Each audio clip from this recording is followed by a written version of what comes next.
नगरी में हो यही नगरी घेरी पाप बदरिया रे यही नगरी घेरी पाप बदरिया रे यही नगरी काम क्रोध मद मोह कदागी लगा लिया है भाई।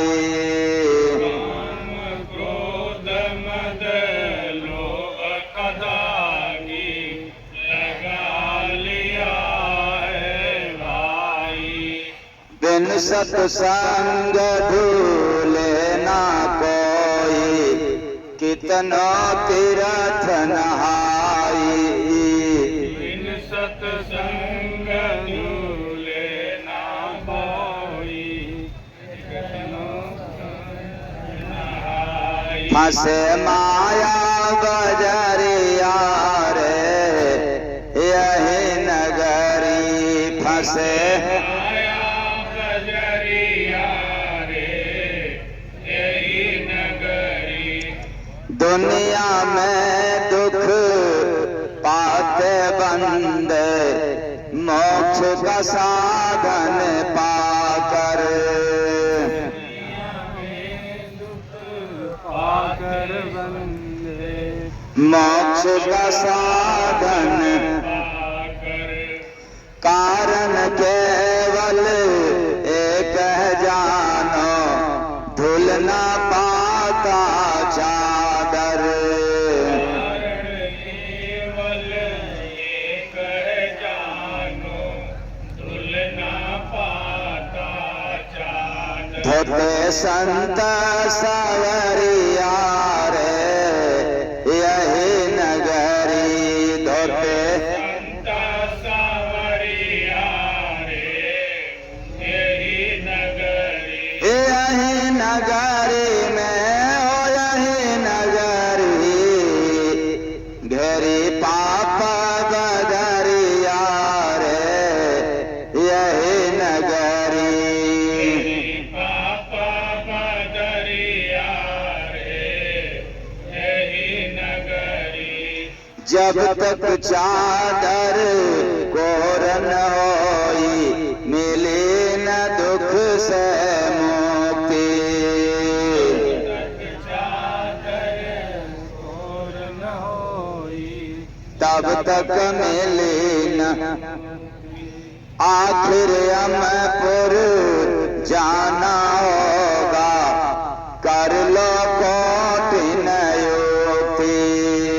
आखिर हमपुर जाना होगा कर लो युक्ति। चेतो आठो पहरिया रे यही नगरी चेतो आठो पारिया रे यही नगरी जय गुरु बंदे प्रेम के जल से करते संत सफाई। गुरु बंदे प्रेम के जल से करते संत सफाई।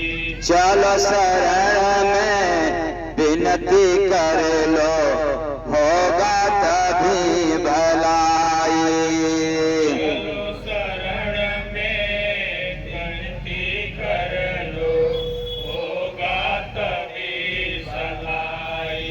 जनो भगत नगरिया रे यही नगरी भक्ति नगरिया रे यही नगरी भाई गंदी चदरिया रे यही नगरी भाई गंदी चदरिया रे यही नगरी साहेब सबका।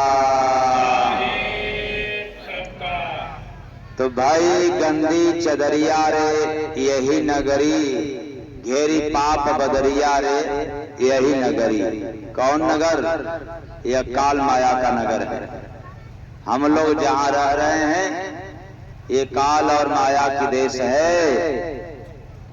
किसी के बाप की बपौती वाला देश हाँ कि है? ये रहने वाला देश है कि यहां से जाने वाला? जाने वाला। लेकिन कैसे जाना है? शुद्ध पाक होकर के जाना है या गंदा होकर के जाना है?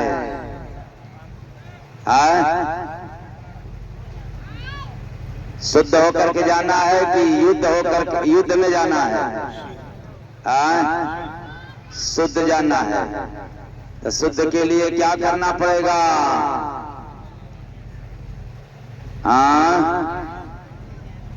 याद रखना, जाना तय है।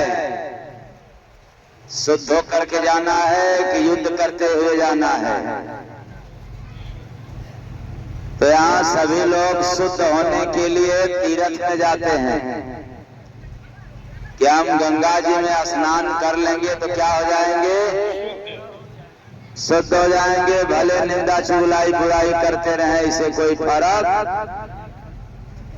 इसलिए मैं कहना चाहता हूं कि यदि आप लोग बिना संत सदगुरु के शरण में गए, कोटिन उपाय कर लो, मंदिर जाओ, मस्जिद जाओ, तीर्थ करो, व्रत करो, उपवास करो, पूजा करो, पाठ करो, तो भी यह जो हृदय रूपी चादर है कभी पवित्र होता नहीं है। किस लिए? कि आप लोग जो भी करते हो मन से करते हो। मतलब पूजा भी करते हो तो मन से,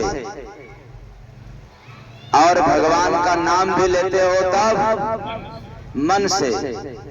और मन के बारे में तो कहता हूं, कैसे आप लोग मानोगे कि नहीं मन से करता हूं?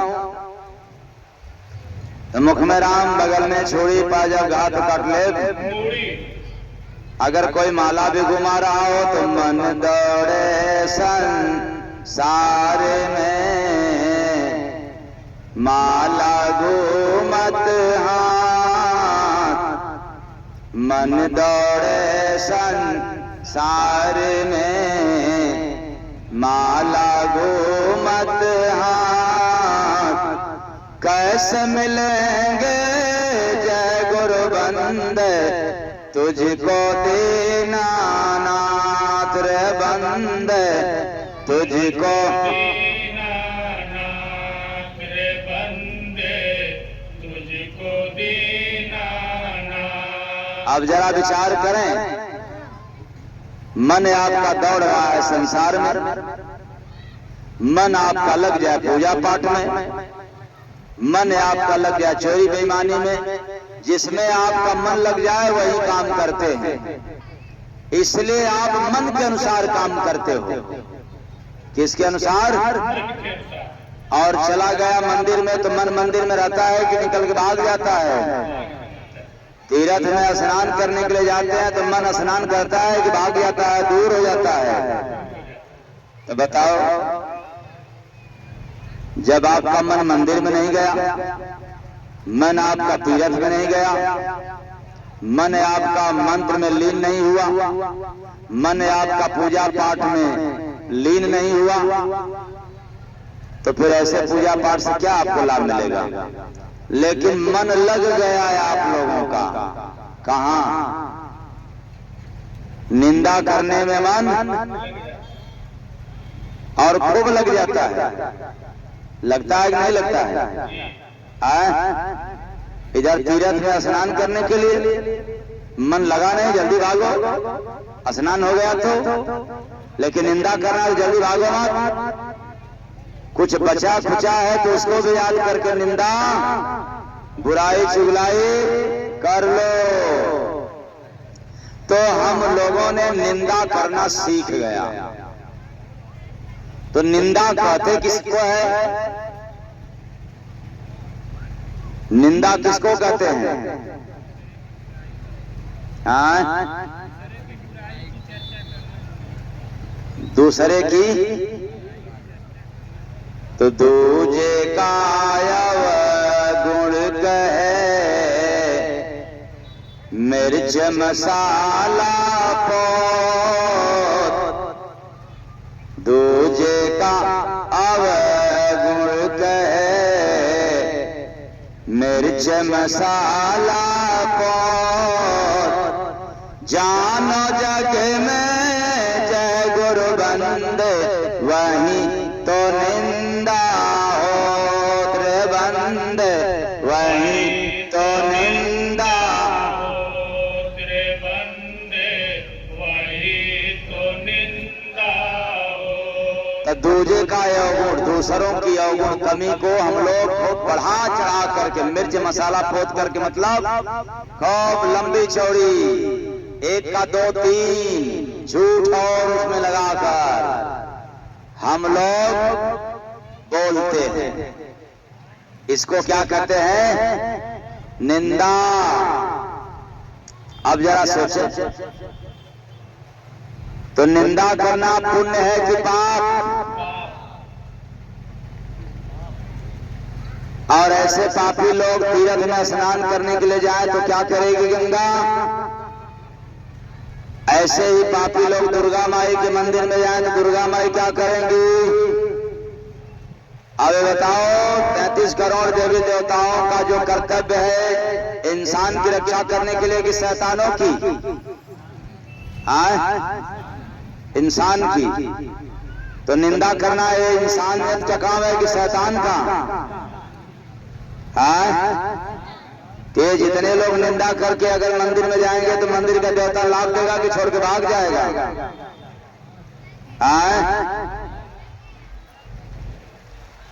तब किसका दोष है? ये मंदिर मस्जिद की पूजा करने वालों की दोष है कि मंदिर मस्जिद का दोष है? तो ये जितने पूजा पाठ करने वाले हैं इनके अंदर दोष है कि नहीं है? मंदिर मस्जिद दूर कर देगा?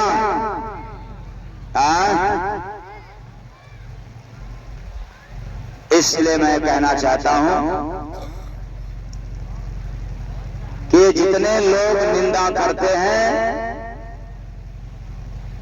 चाहे कोटिन उपाय कर ले, पूजा पाठ तीर्थ व्रत इत्यादि, तो भी उनका कल्याण होने वाला नहीं है। एक भी देवी देवता, बल्कि मैं तो ललकार के कहता हूं, अगर निंदा करने वाला, चुगलाई करने वाला, बुराई करने वाला, झूठ बोलने वाला अगर मंदिर की पूजा करे तो उसी मंदिर से उसको फायदा की जगह पर क्या मिलेगा? क्या मिलेगा? इसलिए पंडा पुजारी कहते हैं कि मैं तो बहुत पूजा पाठ करता हूं लेकिन बरकत मिलता कहां से मिलेगा? बहुत पूजा पाठ किया लेकिन लाभ मुझे मिला कैसे मिलेगा? कौन कहता है कि पूजा पाठ करो तो आपको लाभ मिलेगा? और जो कहता है वो ना समझदार व्यक्ति है, उसके पास धर्म का ज्ञान नहीं है, वेदों पुराण शास्त्रों का ज्ञान नहीं है। आध्यात्मिक बात छोड़ो, वेद पुराण का भी उसके पास ज्ञान नहीं है। अगर कोई कहता है कि पूजा पाठ करो तुम्हें सुख मिलेगा, पूजा पाठ करो तुम्हें शांति मिले, पूजा पाठ करो तुम्हें बरकत मिले, यह सरासर झूठ है। तब कैसे मिलेगा? कर भला तो कर भला तो कर पूजा तो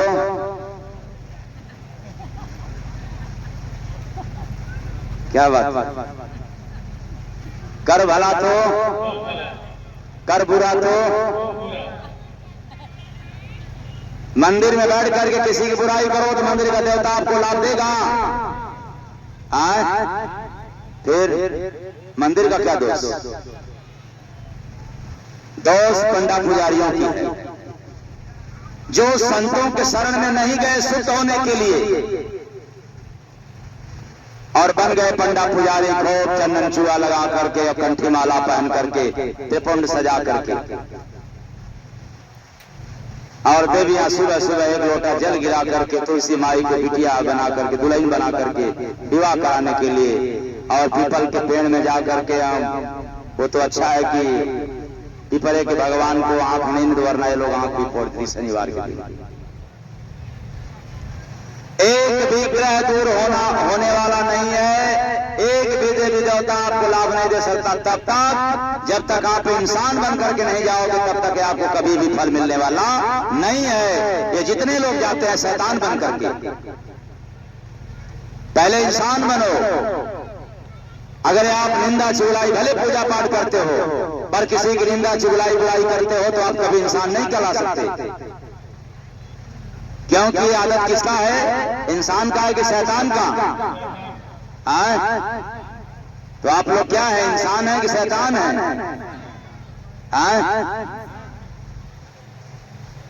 इंसान कौन कहलाता है? जो सगुरा है वही इंसान कहलाता है, और जितने निगुरा हैं सब शैतान कहलाते हैं।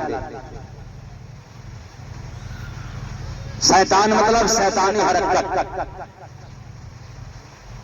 मानवता को छोड़ करके दानवता, दानव जैसा व्यवहार। तो इस संसार में जितने सगुरा हैं वही इंसान के दायरे में आते हैं, और ये बेचारे जितने निगुरा हैं ये किसके दायरे में आते हैं भाई?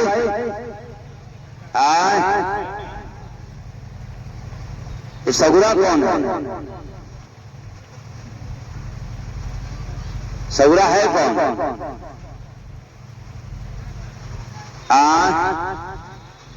इसी बात को समझना है।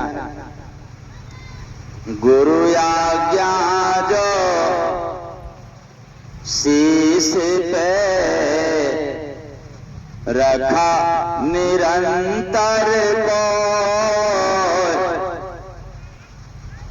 इष्ट न दूजा जय गुरु बंदे, वही तो सगुरा हो रे बंदे, वही तो सगुरा हो रे बंदे, वही तो सगुरा हो। ये बड़ा चोट लगेगा थोड़ा। गुरु आज्ञा जो शीश पे रखा निरंतर को, या जिसने अपने जीवन में किसी संत सद्गुरु को इष्ट बना लिया वही सगुरा है। तो आप लोग कहोगे कि जब गुरु को इष्ट बना लिया तो बाकी देवी देवता कहां जाएंगे? पूजा 1000 लोगों की करो, लेकिन इष्ट बनाना हो तो किसी देवी देवता को नहीं, किसी संत महापुरुष को इष्ट बना लिया तो आप चाहे किसकी पूजा करोगे तो सगुरा रहोगे। 1000 लोगों की पूजा करो, लेकिन इष्ट में अगर कोई गुरु नहीं है तो फिर आप निगुरा ही कहलाओगे।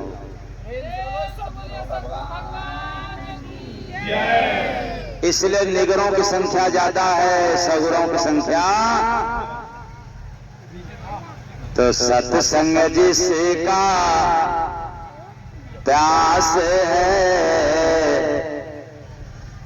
सत्संग जिसका प्यास है, सेवा भूख में हो वही है सगुरा जय गुरु बंदे, दूजा और न को रे बंदे, दूजा और न कोई बंदे, दूजा और न कोई। तो ये अहंकार, निंदा, चुगलाई, बुराई, कपट, छल छद्म, ये सब करने वाला मनुष्य के अंदर मानवता नहीं कहलाता है, और इससे जो मुक्त रहता है उसी मनुष्य के भीतर मानवता पाया जाता है, उसी इंसान के पास इंसानियत होता है। अब एक तरह बताओ, आप पूजा पाठ भी करो, दूसरे तरफ किसी की निंदा चुगलाई बुराई भी करो, तो फिर वही बात आ गई, मुख में राम बगल में छोड़ी। अब जब घात काट ले तो इसमें से तो आप लोग ऐसे में नहीं ना है। हाँ, ऐसा ही है क्या? क्या बात है, आप लोगों में से तो कोई नहीं न होगा। अच्छा, ज्यादा है। और पूजा इतनी जम के होती है, जितना ही जम करके पूजा होता है उतना ही जम करके निंदा चुगलाई और बुराई होता है। इसलिए मैं बार बार कह रहा हूं, ये निंदा चुगलाई बुराई करने वाले जब तक इसको बंद नहीं करेंगे तब तक, चाहे आप काली की पूजा करो, दुर्गा की पूजा करो, शंकर की पूजा करें, वही तो यार तुम्हारा नुकसान करेंगे, दूसरा कोई नहीं करेगा। बता दो क्यों? देवताओं ने रक्षा किया है इंसान की कि शैतान की? हाँ, तो जब उनकी पूजा करने के लिए जाओ, क्या बन करके जाओगे? इंसान बन करके कि शैतान? तो गंगा जी में स्नान करने के लिए जाओगे शैतान बन करके कि इंसान? अब कुछ लोगों के दिमाग में एक बात घर करेगा, पाप है तभी तो जा रहा हूं स्नान करने के लिए, तीर्थ करने के लिए, तभी तो मेरा पाप कटेगा। शंका निकाल देना। मैं जो बात कह रहा हूं ललकार के कह रहा हूं, गट्स के साथ कह रहा हूं, पूरे विश्वास के साथ कह रहा हूं। तुम्हारे पास चाहे कितना भी पाप हो जाए, कोई गंगा महारानी नहीं काट सकती, कोई मंदिर मस्जिद नहीं काट सकता। अगर गंगा महारानी को पावर होता पाप काटने की, तो गंगा पुत्र भीष्म का पाप नहीं बचता बाणों की सैया पर लेटकर भुगतने के लिए, क्योंकि वो किसके औलाद थे? गंगा की। इतना ही नहीं, अरे बाणों के सैया पर लेट करके पितामह भीष्म करा रहे थे और वहां भी देखने के लिए गई। कौन? यही आप लोगों की गंगा महारानी। लेकिन वहां भी पाप नहीं काट पाई। अब आप लोग बताएं, ये गलत कह रहा हूं कि प्रमाणित बात है? तो जिस गंगा को आप लोग कहते हो कि पवित्र दायिनी है, मुक्त दायिनी है, मोक्ष दायिनी है, क्यों नहीं मोक्ष दे पाई? क्यों नहीं पाप को काट पाई? तो जब अपने औलाद के नहीं पाप काट सकी,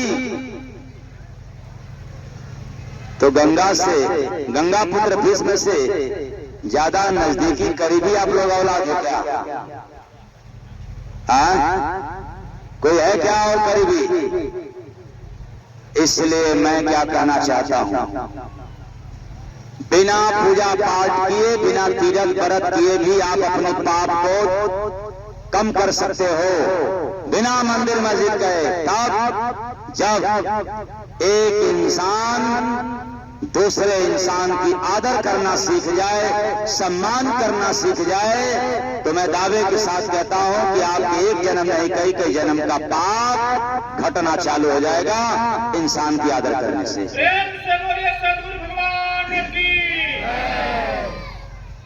आपके घर में जितने सदस्य हैं, घर का सदस्य घर के सदस्य को भी नहीं तजब्बो देता है, उनकी भी आदर नहीं करता। एक बेटा अपने बाप की भी कदर नहीं करता। और ऐसे गद्दार और नालायक औलाद चल देंगे बाबा भोलेनाथ को जल पिलाने के लिए। कहां? क्या बात है? घर के माता पिता तरसेंगे,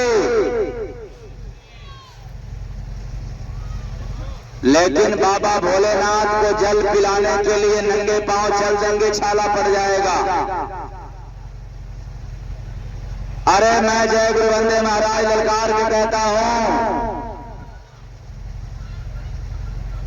अपने माता पिता को यदि जल पिला दिया होता तो इतना कष्ट झेल करके नंगे पांव उतने दूर तक जल पिलाने के लिए नहीं जाना होता।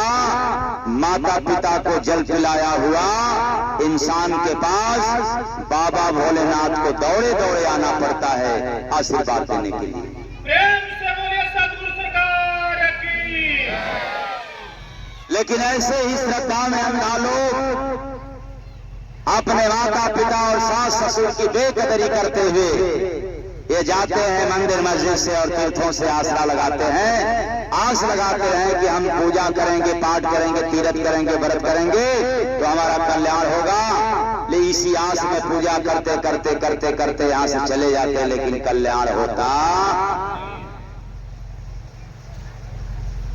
इसलिए आपको पूजा करना हो तो मेरे तरफ से कोई मनाही नहीं है, लेकिन शर्त है अपने हृदय को पहले क्या करना पड़ेगा। कहाँ होगा साहब, कहाँ होगा? गंगा जी में।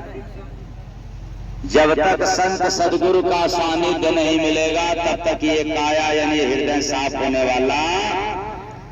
तो कुछ लोग कहेंगे हमको तो मौका नहीं है भैया, गाँव में हम पूजा कर लिया हमारा काम हो जाएगा। तेरा काम नहीं, तेरा और काम बिगड़ गया। पूजा पाठ करने से डिस्चार्ज हो गया।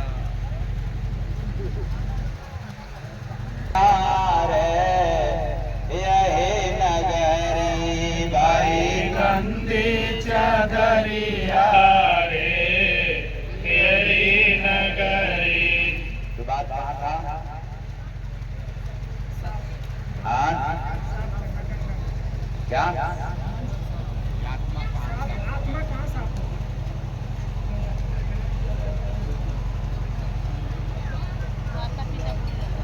गुरु के शरण में जाएंगे तब जाकर के साफ होगी। लोग जाते हैं जल चढ़ाने, भोलेनाथ को, माता पिता को जल नहीं पिलाते हैं। कि अब तक का मेरा रिकॉर्ड है, जहाँ चेंज हुआ है अगर वहाँ बात सटीक आप लोग बताते हैं तो फिर तुरंत चालू हो जाता है, नहीं तो बात वही सुनाएंगे थोड़ा सा बदल। सटीक जहाँ बंद हुआ है मोबाइल से सुन सकते हैं, तुरंत मालूम हो जाएगा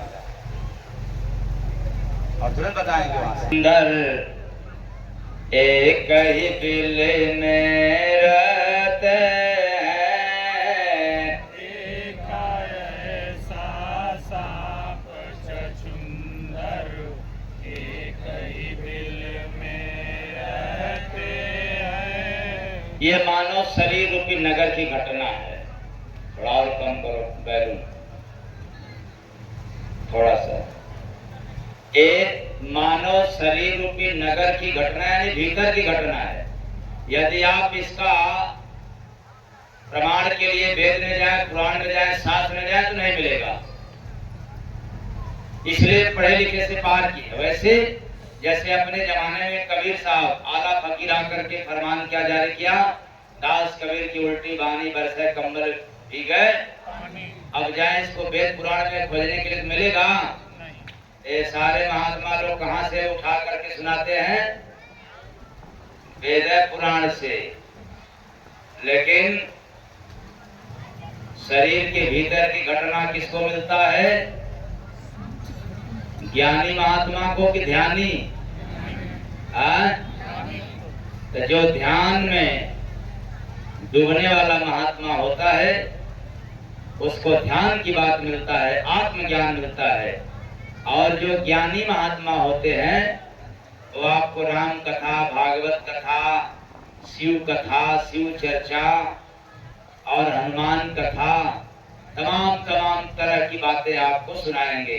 और हम भोले भाले जी समझ जाएं कि बस असली बाबा मिल गए, हमारा कल्याण हो जाएगा। तो जब यही लोग असली बाबा हैं तो आत्मज्ञान सुनाने वाला बाबा कौन है? लगता है वही नकली बाबा है जो आत्मज्ञान सुनाने वाले हैं। तो मानव शरीर रूपी नगर में जाकर मैंने अपने अनुभव रूपी आंख से देखा। क्या देखा? कपट रूपी सांप और छल रूपी छछूंदर। कपट रूपी सांप, छल रूपी छछूंदर, दोनों एक ही बेईमानी रूपी बिल में रहते हैं। मतलब जो कपटी है वह भी बेईमान, और जो छली है वह भी क्या होता है? बेईमान होता है। तो आप लोगों में से कोई कपट वपट नहीं रखता है? हाँ? अच्छा, छली, छल करने वाला, ये दोनों बहुत बेईमान होते हैं। देखा ऐसा सांप छछुंदर एक ही बिल में। तो सांप कौन? कपट। छछुंदर कौन? छल। एक बिल कौन? बेईमानी रूपी बिल में रहते हैं। मतलब ये कभी अलग नहीं होते, साथ साथ रहते हैं। और इतना ही नहीं, यार बना दोनों का बंदर, इन दोनों का जो सहायक रूपी यार यानी साथी बन गया वह बुद्धि रूपी बंदर। अब आप कहोगे बुद्धि कैसे बंदर हो गया? मैं दावे के साथ कह रहा हूं, प्रमाण के साथ कह रहा हूं कि बुद्धि बंदर है। अगर आप बुद्धि के अनुसार काम करते हो तो बंदर के समान काम करोगे, और विवेक के अनुसार काम करोगे तो सुंदर काम होगा। तो हम लोग विवेक से नहीं काम करते हैं, बुद्धि के अनुसार काम करते हैं। बुद्धि दोगली है, बुद्धि बंदर है। वो कैसे? जैसे बंदर एक जगह स्थिर नहीं रहता, उसी तरह से मनुष्य का बुद्धि भी स्थिर उछल कूद मचाता रहता है। इसलिए बुद्धि क्या है? बंदर। तो बुद्धि रूपी बंदर सहायक बन गया, यार बन गया, दोस्त बन गया, मददगार मिल गया। खटिया फड़ी बिस्तरा। अब हमने कहा कि बुद्धि दोगली होती है। वो कैसे? एक ही घर में दो भाई हो, आपस में लड़े और मुकदमा कायम हो जाए, और दोनों पक्ष का वकील यही कहेगा कि हमारा मुवक्किल सही है और हमारा मुवक्किल सही है। अब बुद्धि की लड़ाई, दोनों में से जरूर किसी में कमी होगा, लेकिन बुद्धि किसी को स्वीकार करने को राजी नहीं है कि नहीं इनके अंदर दोष नहीं है। ये कहेगा उनके अंदर दोष और वो कहेगा इनके, लेकिन दोनों के वकील क्या कहेंगे कि कोई इनमें दोष नहीं है। ये लड़ाई किसकी है? बुद्धि की है। तो बुद्धि दोगली है, कभी इधर कभी। सद्बुद्धि आ जाए तो मनुष्य का कल्याण हो, और बुद्धि के द्वारा किया गया कार्य से फायदा कम और नुकसान। तो यार बना दोनों का बंदर, उसी के मत से चलते। किसके मत से? बुद्धि रूपी बंदर के।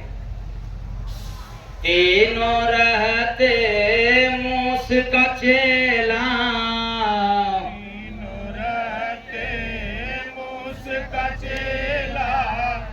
ये तीनों चेला है मूस का, यानी सांप, छछुंदर और बंदर।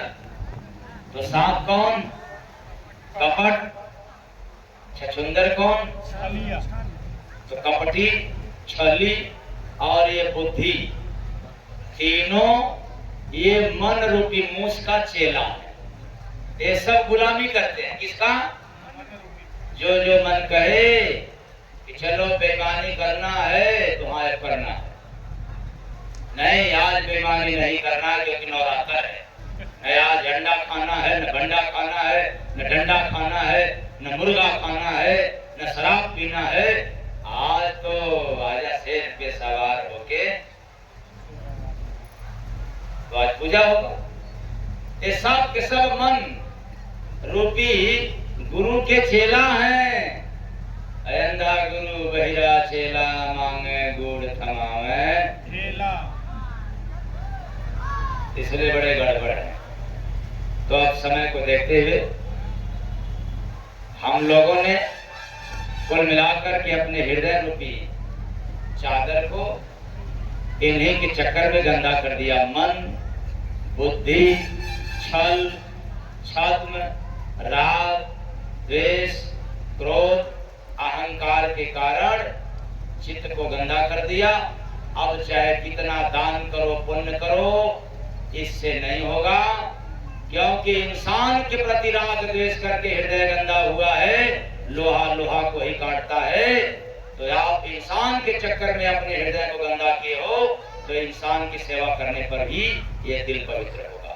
प्रेम से बोलिए सदगुरु भगवान की। कभी पूजा पाठ करके नहीं हो सकता। इसलिए और देखो जो लड़के हैं ना बैठे हुए, ये बहुत बदतमीज किस्म के हैं। वो जितने बैठे हैं सब योग, देखो आवारे नहीं बैठे, कुंवारे हैं। बहुत ही बदतमीज लड़के हैं। इनके अपने माता पिता की बहुत बड़ा इज्जत बढ़ा रहे हैं ये।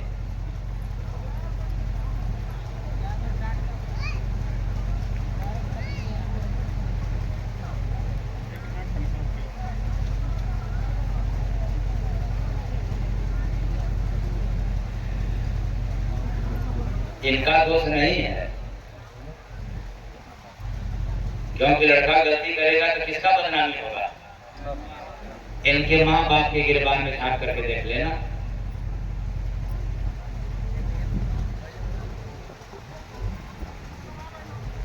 तो भाई गंदे चदरिया रे यही नगरी, भाई गंदे